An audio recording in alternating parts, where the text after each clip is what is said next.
scène de cette marionnette hybride très connue maintenant, qui est un mélange savant entre Pinocchio et la caricature de l'artiste lui-même. Vous pouvez le constater d'ailleurs à part le nez, c'est parfait.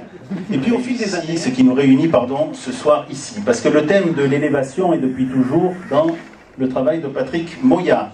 Bien sûr, le nez de Pinocchio, ça c'est simple, dans lequel on peut vivre à travers des avatars. Pas de bêtises jusque-là, Patrick.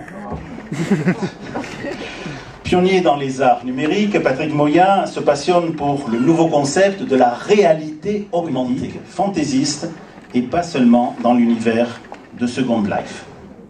Et pour rejoindre M. Créti, qui parle d'un Moya moins excentrique qu'il ne paraît, nous pouvons dire...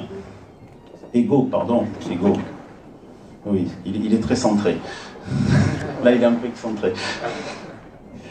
Que fait Moya? Il revendique. Que revendique-t-il? Il revendique pour l'individu la double reconnaissance de son unicité et de la multitude de ses facettes. On a le temps de réfléchir à ce qu'on va dire, mais après, comme il dit tout, on n'a plus besoin de rien dire. J'ai pas tout compris, mais ce qui est bien avec Monsieur Bar, c'est qu'on apprend des choses sur soi-même. Mais il faut surtout le remercier pour l'exposition, parce que il fait vraiment, à chaque fois qu'il fait une expo, il le fait à fond, au bout. Il s'angoisse aussi. Et avec moi, il s'angoisse toujours un petit peu, parce qu'il fait des œuvres au dernier moment. Donc il a toujours peur que ça n'arrive pas.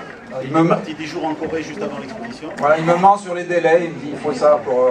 Mais comme je sais qu'il me ment sur les délais, moi j'attends. Là ça va mieux, c'est bon, c'est bon. Et puis il faut remercier aussi M. Beltramo qui fait aussi un gros travail avec M. Lombard. Après vous avez remercié Lara Quarto qui... Ah oui, bon alors Voilà. Et puis Jim Rest qui a parlé de niveau technique, c'est-à-dire que vous avez parlé de la réalité augmentée, effectivement on devait faire une application spéciale, mais comme je travaille toujours au dernier moment, on n'a pas eu trop le temps, mais j'ai sur moi déjà des petits, je pourrais vous montrer pour ceux qui veulent le voir, c'est pas un appareil en fait, c'est une sorte de carte. Quand on va avec l'iPhone et qu'on charge une application qui s'appelle Augmente, on peut voir par exemple une fleur qui apparaît dans la main du personnage, on peut voir quelque chose qui augmente le tableau. Et je pense que sur les 5 mois de l'expo, on va arriver à faire quelque chose où avec un smartphone, on pourra devant la caisse d'épargne mettre son smartphone devant la caisse d'épargne et la façade sera augmentée. Il y aura des personnages qui apparaîtront dessus. Donc ça, c'est la réalité augmentée. Et puis après, j'ai précisé exposition sur la place Masséna, ils vont dans Second Life. Et je vois le père Yves-Marie Lequin ici qui a fait une messe de Noël sur mon île virtuelle. Et donc j'avais peur qu'il aille dans Second Life sur la place Masséna, et heureusement il est venu, il a su que c'était en vrai. Dans le plafond, parce que là le plafond sera accessible, puisqu'on sera dans le monde virtuel. Voilà, c'est à peu près tout. Voilà. Mais je remercie bien sûr la Caisse d'épargne, parce que ça fait longtemps que je travaille avec la Caisse d'épargne. Je suis complètement fidèle, si notre banque me demande, je refuse absolument.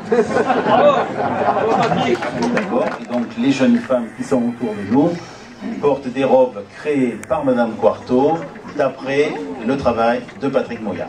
Et elles vont changer encore de robe d'ici la fin de la soirée, donc nous les remercions, et nous remercions en particulier la présidente de l'association qui nous donne ce soir ce plaisir.